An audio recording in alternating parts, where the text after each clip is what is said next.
Hello and welcome to Wittgenstein Aficionados. This is a channel for anyone who's interested in the philosophy of Ludwig Wittgenstein. My aim is to provide an in-depth sentence-by-sentence guide to his late masterpiece, Philosophical Investigations. If you want to grasp the core of Wittgenstein's philosophy, then this channel is the right place for you. I do not assume any background knowledge on your part, only that you're keen on learning. Wittgenstein worked on philosophical investigations for 16 years, so it's a highly polished work where every sentence counts. The book is incredibly rich and has so many perspective-changing insights in store for the dedicated reader. Rule following, forms of life, the private language argument, meaning is use are among the ones you might have heard of. If you don't take my word for its prodigiousness, it generally ranks as number one on surveys of the greatest philosophical work of the 20th century. It's also a milestone, historically speaking, but I don't want to overemphasize that, as I think there are plenty of classics out there that are far from as good as they're made to sound. And for you who don't know anything about the book, I'll cut the intro short by saying that it deals with language philosophy, which is quite an understatement because it affects pretty much all the other areas at the heart of philosophy and on other subjects such as cognitive science, psychology, linguistics, and the nature of mathematics. Philosophical Investigations has a unique book structure. It consists entirely of numbered paragraphs, 693 of them in total. My aim is to make one video for each paragraph, so it's quite an ambitious project. I'll begin every video with an infographic, like the one you have in front of you right now. This circular diagram is my own. It shows the title of 6 paragraphs at a time, to give you an overview of what to expect. Bear in mind that the titles are not Wittgenstein's, but my own invention. And even though each paragraph have their own title, they're not as lengthy as having their own title might imply. For example, paragraph 3 and 4, they're just like 4 or 5 sentences each. But as you can see from their titles, they're thematically linked, which is very helpful to be aware of. And the linear diagram to the upper right shows the thematic relation between the different paragraphs. This diagram, however, is not my own. I've borrowed it from 2 Wittgenstein experts named Peter Hacker and Gordon Baker. You can see that paragraph 1 is related to pretty much all of the 6 subsequent paragraphs. This structure is characteristic of the book as a whole. Several smaller paragraphs that are preceded by a denser, longer paragraph that requires some elaboration upon. Paragraph 1 is straightforward and shouldn't be too difficult to follow, except towards the very end where important insights become more subtle. The paragraph is also a bit of a crash course in language philosophy. There's a lot of information crammed into it, but that also means that there's a lot to study and take in, which makes it challenging but rewarding. And if you get through this paragraph, you will probably have a pretty new perspective on what language is. Counting 18 sentences, it's one of the longest paragraphs in the entire book. And that's very good news for us. It means the other paragraphs are very brief and that this video is exceptionally long. My title is for this video is The Augustinian View, and here's a table of contents for today's video. Again, just my own titles, not something that Wittgenstein used. And we'll soon get into them. But before we get started, let's try and get on the same page as Wittgenstein. Some of his terms will be interpreted by you in a different way than he intended, simply because his intended audience was not YouTubers. The key theme of this paragraph revolves around what the essence of language is, if there is one. So feel free to pause this video for a few seconds or minutes and get some thoughts buzzing. What is the essence of language, or what are its key constituents? So here are some guidelines to get you started. we're not thinking of language in terms of different languages, such as Danish, Polish, Greek, ancient Egyptian, and so on. We're not looking for what makes one language unique from another, but rather, what do they all have in common? Do they function according to a common mechanism? Yes, actually, they all do seem to have something in common, and that's words, right? Any language must consist of words. A language without words is inconceivable. Now, instead of asking what is the essence of a language, let's ask what is the essence of a word. That's a surprisingly tricky deal. Words are usually either sounds in speech or graphic elements, such as letters, but they can also be gestures, like in sign language. But what makes the sound in speech different from, say, the sound of a violin or even the sound of the wind? Physically speaking, they're all vibrations in the air. It's the same with letters. Letters are graphic elements with no fundamentally distinguishing feature from, say, ornamental patterns or even drawings. They're all typically ink on a page or pixels on a screen, yet a combination of letters or the sound of a word can have endless functions in a way that the sound of a violin or an ornamental pattern cannot have. Feel free to ponder over this and then proceed to the walkthrough of the paragraph, which is coming right up. Okay, so this is the interface we'll be using when working our way through the paragraphs. As I won't be copy-pasting entire paragraphs from the original work, I will instead use my own paraphrasing of them, a sentence-by-sentence paraphrase, which will appear in yellow under sentence to the right. To the left, under remarks, I'll have occasional drawings and other graphic aids. And in the middle, I will basically have the script I'm reading off, so that if whenever you need to hear something again, you don't have to drag your time slider back all the time. You can just look at the screen. Okay, let's get started. The first part of paragraph 1 begins with a quotation from the 4th century theologian and philosopher Saint Augustine. The quote is only 3 sentences long and describes the stages a child goes through to learn her very first words. It's very simple and straightforward, and the stages are these. Adults name an object while also directing the child's attention to it.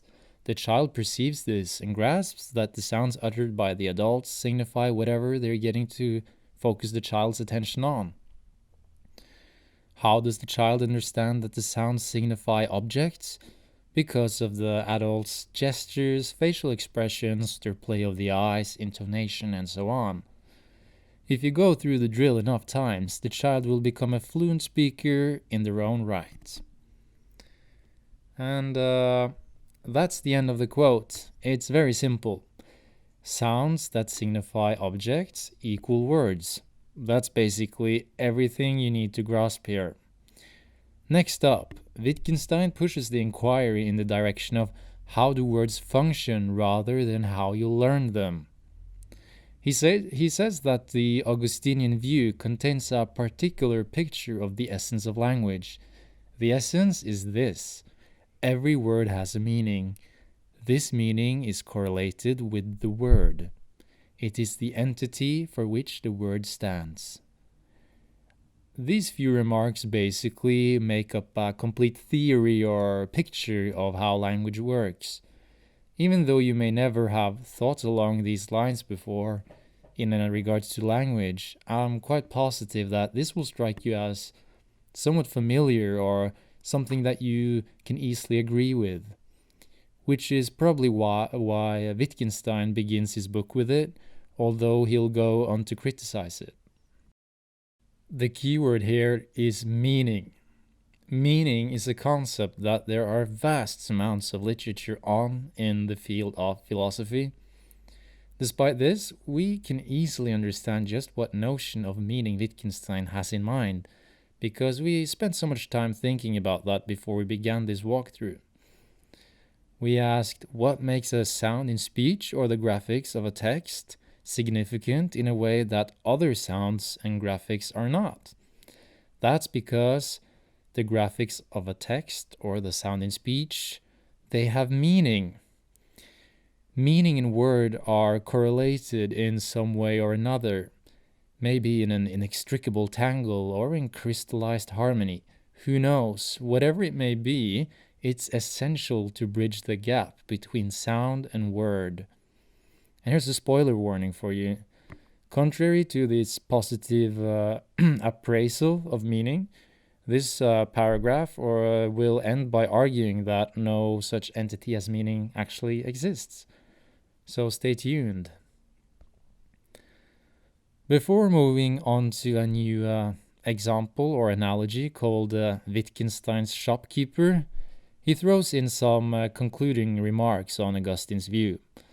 He says that Augustine does not mention any difference between kinds of words, which he perhaps ought to have, as teaching the word pain, for example, would not be such a straightforward procedure as teaching someone the word table. So someone who describes the stages of language learning in the Augustinian way is primarily thinking of nouns such as table, football, bread, basically things you can point at easily. And he says of the remaining kinds of words as something that will take care of itself. We then move on to Wittgenstein's shopkeeper, which is an analogy of how words function rather than how they're learned. And several of Wittgenstein's examples have received their own unique label throughout the history of Wittgenstein scholarship. And the shopkeeper is one of these. And I think this analogy does two things really well. Firstly, it does a great job at setting the stage for a very orderly and clearly circumscribed inquiry into what it is for something to be classified as a part of language. For inquiring into the nature of language is unfortunately not as straightforward as, for example, inquiring into the facts behind great coffee latte. We know that milk tastes best at a certain temperature and that the balance between milk and espresso is ideal at a certain ratio, etc. So you don't have clean facts like these to rely on to guide an inquiry into language. Language is more ambiguous and therefore in need of more preparation to make sure you're not using the direction of the waves to determine the direction of the current, so to speak. The example will also start acclimatizing you to the level of precision that Wittgenstein approaches the contents of his book, which is really incremental or microscopic, metaphorically speaking. I think that if he ever wrote a book on cooking, it would be sort of on molecular gastronomy rather than sharing grandma's secrets to great cooking. The second thing the example does for us is to plant seeds of doubt regarding the notion of meaning. That meaning may actually not be anything but a figment of the imagination. And despite the seemingly counterintuitive sound of this contention, we will, by the end of this video, have one very good reason to start doubting the existence of meaning.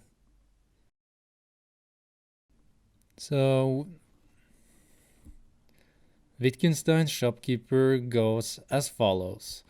An errand runner is given a slip of paper marked 5 red apples. He goes to the shop and he shows the slip to the shopkeeper, who acts according to the slip in a very orderly fashion. First, he opens a drawer marked apples. He then looks up the word red in a chart and finds a color sample next to it. And finally, he picks up apples while counting up to 5. That's basically the example. And even though computers did not exist at Wittgenstein's time, I think it's helpful to imagine the errand runner and the shopkeeper as two characters in a video game. The shopkeeper has been programmed to provide 5 red apples, given the input 5 red apples. We'll return to this analogy in a few moments. The example is concluded by a voice stating, "It is in this and similar ways that one operates with words." The reason for why I'm saying that a voice says it is because Wittgenstein makes much use of dialogue, in addition to examples and analogies. The voices express different points of view. One can be associated with Wittgenstein's own view, expressing his own opinions. The other voice typically expresses either a mainstream philosophical view or a common sense view. And this voice is called the interlocutor. So, Wittgenstein's voice concluded, "It's in this and similar ways one operate with words," to which the interlocutor responds, "But how does he know how and where he is to look up the word red and what he is to do with the word 5? This is where things start getting more difficult, like I mentioned in the beginning of the video. So, does it make any sense to you why the interlocutor might ask this question? It certainly did not to me for a very long time.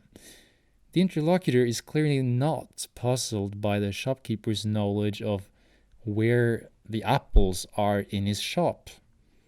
So why does he ask this question? Why does he ask where he knows where to look? So let's go back to this video game character analogy again to help us see why. In the video game, the shopkeeper is programmed to bring 5 red apples given the input 5 red apples. If he was not programmed to do so, he would not bring them. The shopkeeper in Wittgenstein's example also receives the input 5 red apples. However, he's a person, not a computer or a video game character. So, how does he know how to react to these words without being programmed to do so?